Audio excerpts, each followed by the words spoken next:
shining up off the floor here. Probably went over the head of everybody else that stood here, but it's right in my eyes.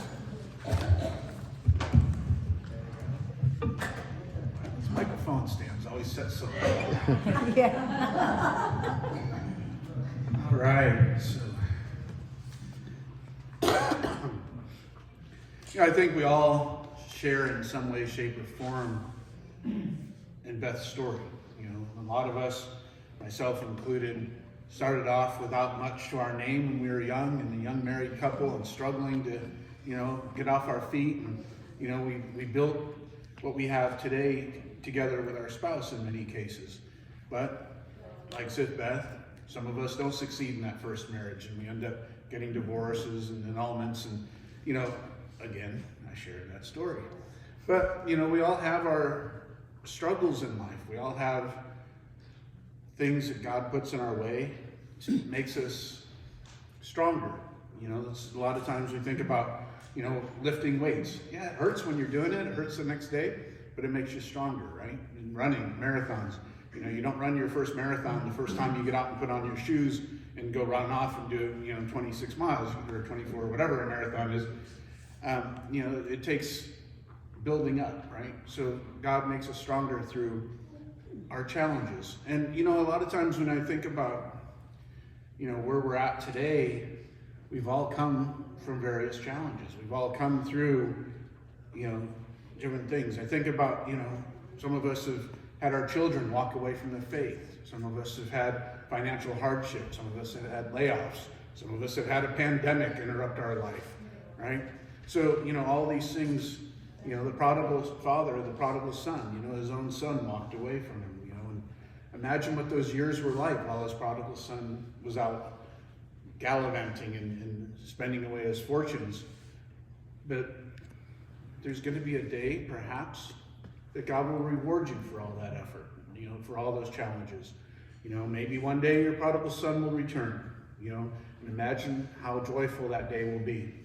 Some of you have already had the experience of that. Some of you have already found your successes, but, I was looking up a few people that had success late in life. You know that Colonel Sanders was 65 years old when he started KFC?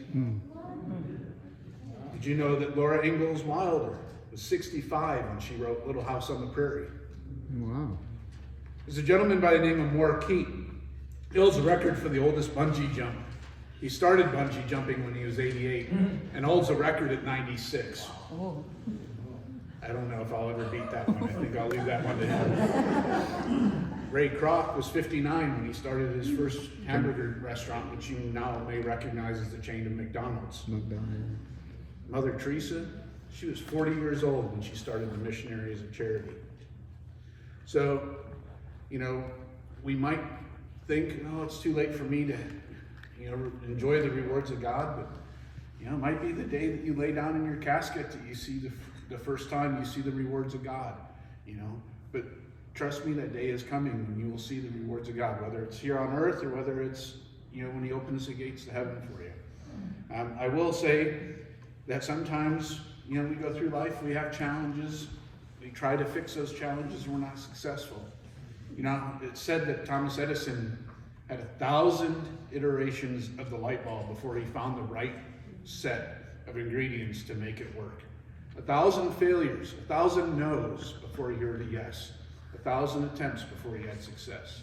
So hopefully that's not in bungee jumping. You want the first one to be successful in bungee jumping, but in other cases, when you're trying to go forward and you're starting something that fails, you have a real estate business and it fails, know that it might take a couple attempts. It might take more than one time to get over that hurdle. That we don't always jump over the hurdle the first time. Sometimes we put it in front of us. And what does that mean? It means we need to exercise more and practice more, and then eventually we'll get over that hurdle, right? That God's going to keep challenging us.